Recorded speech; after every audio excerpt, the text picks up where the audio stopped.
Hello guys, welcome back to my channel. So guys, इस video में मैं आपको ये दिखाने जा रहा हूँ, ये बताने जा रहा हूँ कि अगर आप किसी रिमोट पीसी को अगर रिमोटली एक्सेस करना चाहते हैं, रिमोट लोकेशन में कोई आपका पीसी है और आप उसको रिमोटली एक्सेस करना चाहते हैं, तो आपके पास क्या क्या इन्फॉर्मेशन रिमोट पीसी का होना चाहिए और क्या क्या रिमोट लेने से पहले, रिमोट एक्सेस करने से पहले हमें क्या क्या कौन कौन सी ऐसी चीज़ें हैं जो कि चेक करनी होगी।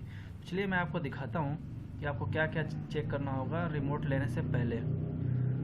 सबसे पहले मैं आपसे रिक्वेस्ट करना चाहूँगा कि अगर आप हमारे चैनल पर नए हैं तो प्लीज़ चैनल को सब्सक्राइब कीजिए और बेल आइकन पर क्लिक कर दीजिए ताकि आगे आने वाली वीडियोज का नोटिफिकेशन आपको सबसे पहले मिलता रहे। तो गाइज, आप फर्स्ट ऑप्शन देख सकते हैं यहाँ पे, नीड टू चेक कनेक्टिविटी। जी हाँ, आपको सबसे पहले रिमोट पीसी और आपके पीसी के बीच में कनेक्टिविटी चेक करना होगा कि आपका जो रिमोट पीसी है वो रीचेबल है कि नहीं है, दोनों सिस्टम के बीच में कनेक्टिविटी है कि नहीं है। आप कनेक्टिविटी कैसे आप चेक करेंगे? आपके पास आईपी होना चाहिए, आईपी होना चाहिए या होस्ट नेम होना चाहिए। Host name means computer name, host name means computer का नाम। आपके पास इंफॉर्मेशन कंप्यूटर का होना चाहिए कि कंप्यूटर का नाम क्या है, होस्ट नेम क्या है या आईपी क्या है। अब चलिए, आपके पास अगर आईपी है या होस्ट नेम है या कंप्यूटर का नाम है तो आप कनेक्टिविटी कैसे चेक करेंगे? तो आपको मैं दिखाता हूँ कि आप कनेक्टिविटी कैसे चेक करेंगे। चलिए, मान लीजिए मेरे पास एक पीसी है जिसका आईपी है 10.10.11। तो आप कनेक्टिविटी चेक करना होगा, तो आप कैसे चेक करेंगे? आपको लिखना होगा पिंग कमांड पर, आईपी लिखना होगा 10.10.10.11। आप पिंग कीजिए। आप देख सकते हैं यहाँ पर reply from 10.10.11 bytes 32 time 1 ms TTL value 128। That means यहाँ पे आप नीचे भी देख सकते हैं रिसीव्ड 4 लॉस्ट 0। मतलब ये कि अगर रिप्लाई आ रहा है तो आपका कनेक्टिविटी आपके पीसी और रिमोट पीसी के बीच में आपका कनेक्टिविटी ओके है। चलिए, ये तो मैं आपको आईपी से चेक कराया था।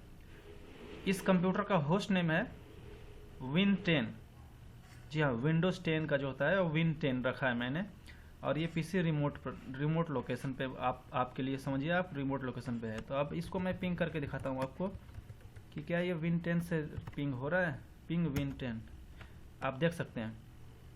पिंग Win10 से भी अगर इसके होस्ट नेम से पिंग करते हैं तो भी पिंग आ रहा है। दैट मीन्स ये कि अगर कंप्यूटर का आपके पास आईपी हो या होस्ट नेम हो या कंप्यूटर का नाम हो, होस्ट नेम या कंप्यूटर नेम सेम है, तो आप कनेक्टिविटी चेक कर सकते हैं कि आपके कंप्यूटर से रिमोट लोकेशन पे जो कंप्यूटर है उसके बीच में कनेक्टिविटी है कि नहीं है, वो पिंग हो रहा है कि नहीं हो रहा है, रीचेबल है कि नहीं है।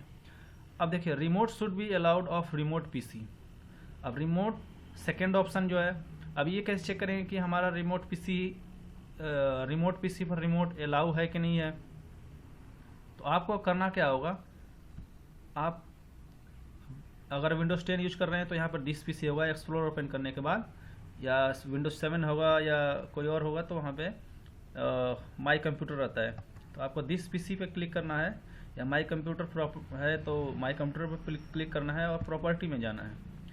जब प्रॉपर्टी में जाएंगे तो यहाँ पे देख सकते हैं रिमोट सेटिंग है, रिमोट सेटिंग पे क्लिक करेंगे और यहाँ पे देख सकते हैं ये choose an option and specify who can connect. तो यहाँ पर आपको अलाउ करना होगा। The computer set up to go to sleep और हाइबरनेट व्हेन नॉट, इसको आप इग्नोर कीजिए, ओके कर दीजिए। आपको ये ऑप्शन रखना होगा। 3 ऑप्शन होते हैं, ये don't allow, allow and allow connection only from computer starting remote desktop with network level authentication. तो आपको इसको अलाउ करना होगा, उसके बाद अप्लाई करके ओके कर देना होगा। बस इतना ही करना है आपको।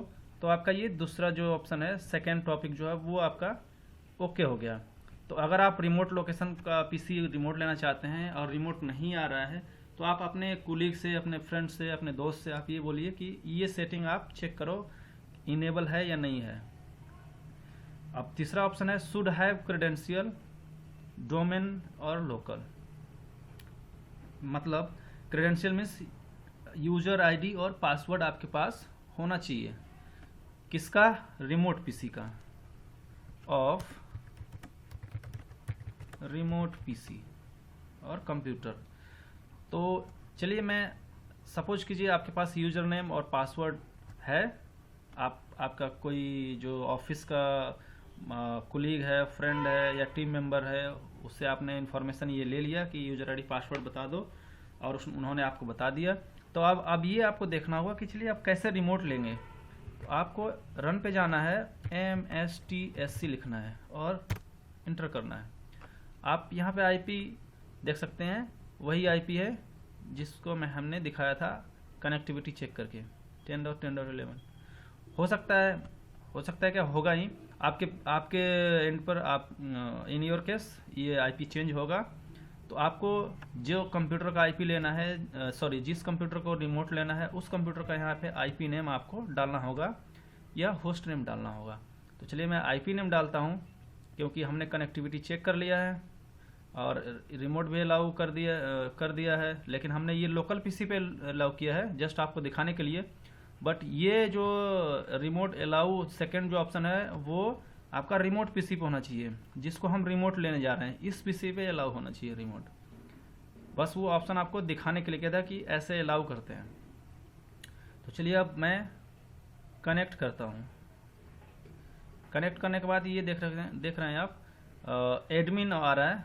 अगर आपके पास मेरे रिमोट पीसी पर यही यूज़र नेम है, तो सपोज कीजिए कि आपको भी जो आपका टीम मेंबर है या जो कुलीग हैं, जो फ्रेंड है, उन्होंने आपको ये यूज़र नेम दिया है या जो भी आपको यूज़र नेम दिया है, तो उसको आपको एंटर करना होगा।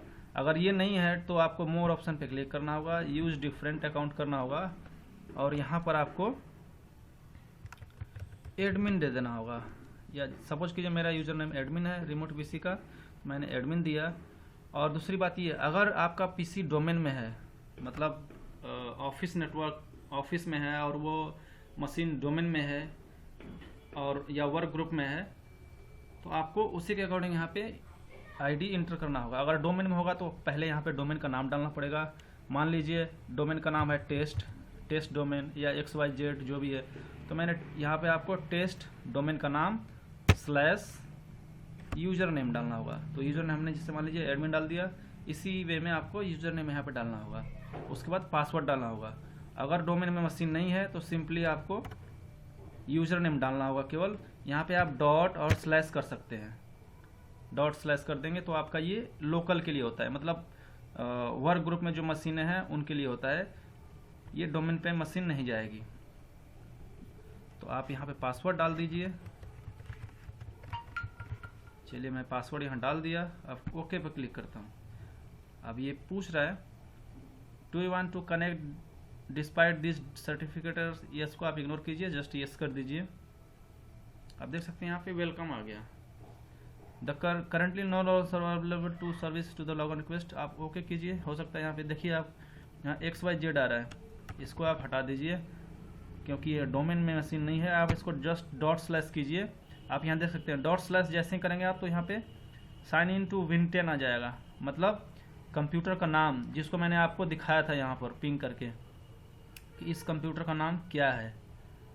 यहाँ पर आप देख सकते हैं पिंग Win10, तो यही नाम यहाँ पे दिखा रहा है Win10, मतलब ये लोकल यूजर है। डॉट स्लैश कर देंगे तो आपको लोकल पे जाता है, लोकल पे कॉल होती है। डॉट स्लैश कर दिया और यूजर नेम डाल दिया, यहाँ पे आप पासवर्ड डाल दीजिए और ओके कर दीजिए। कभी कभी ये आप इनिशियली ही डाल दीजिए, जैसे यहाँ पर आप पहले आप देख लीजिए ये रिमोट आ चुका है इस मशीन का। अब यहाँ पे आप कुछ भी कर सकते हैं लोकल मशीन से अपने, जैसे मैं आपको दिखाया था कैसे रिमोट चेक करेंगे, मैं यहाँ दोबारा दिखाता हूँ। ये रिमोट पीसी पर देखिए यहाँ पर ये ऑलरेडी अलाउ है, तो इस वजह से ये हम इसको रिमोट ले पा रहे हैं। हाँ, मुझे ये बताना था कि कभी कभी क्या होता है जब आप MSTSC करेंगे और यहीं पर आप कनेक्ट करके यूज डिफरेंट करके और यहीं डॉट स्लैश कर देंगे अगर डोमेन में मशीन नहीं है तो, नहीं तो डोमेन का नाम दीजिए और उसके बाद स्लैश कर दिए, जो कि मैं पहले बता चुका हूँ। और यहाँ पे यूज़र नेम डाल दीजिए एडमिन या एडमिनिस्ट्रेटर और पासवर्ड। तो क्या होता है कभी कभी डायरेक्ट लॉगिन हो जाता है जो वहाँ पर एरर आया था नो सर्वर लॉगऑन का, वो एरर नहीं आएगा। तो इस तरीके से आप अपने ऑफिस का या अपने घर का अगर सिस्टम है, आप रिमोट ले सकते हैं और सपोर्ट दे सकते हैं, या खुद का कुछ अपना काम हो तो उसको आप कर सकते हैं इस तरीके से। और दूसरी बात ये, अगर किसी थर्ड पार्टी सॉफ्टवेयर से आपको लेना होगा रिमोट, जैसे टीम व्यूअर्स है या अमी एडमिन है या आपका कोई और थर्ड पार्टी सॉफ्टवेयर है, तो उससे आपको रिमोट लेना होगा तो आपको दोनों मशीन पर मतलब आपका लोकल सिस्टम, लोकल कंप्यूटर और रिमोटली जो कंप्यूटर है, रिमोट लोकेशन में जो कंप्यूटर है, उस दोनों पर इंटरनेट चलना चाहिए, इंटरनेट चलते हुए होना चाहिए। दूसरी बात ये कि अगर चल रहा है इंटरनेट तो आप सॉफ्टवेयर भी दोनों सेम होना चाहिए। जैसे टीम व्यूअर अगर आप अपने सिस्टम पे यूज कर रहे हैं तो रिमोट लोकेशन पे जो पीसी है उस पर भी टीम व्यूअर यूज होना चाहिए, और उसके पास टीम व्यूअर की आईडी होनी चाहिए, तो आप उसको भी रिमोटली मैनेज कर सकते हैं। सो गाइज, आई होप कि this video will be helpful for you. ये वीडियो आपके लिए इंफॉर्मेटिव वीडियो रहेगी। So again request you to please subscribe my channel and click on bell icon for new upcoming videos notification. Thanks for watching. Bye bye.